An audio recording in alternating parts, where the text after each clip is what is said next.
Hello guys, তো আজকে আমি দেখাচ্ছি আমার সাদের কবুতরগুলো।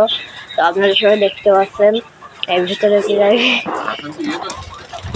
20-30 জোড়া কবুতর।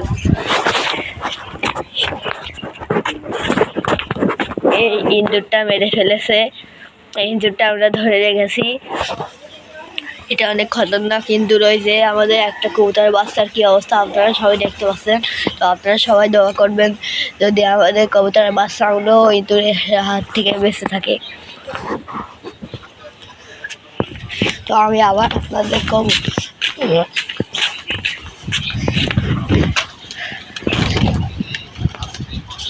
এই যে, তো আপনারা সবাই দেখতে পাচ্ছেন এই কবুতরগুলো।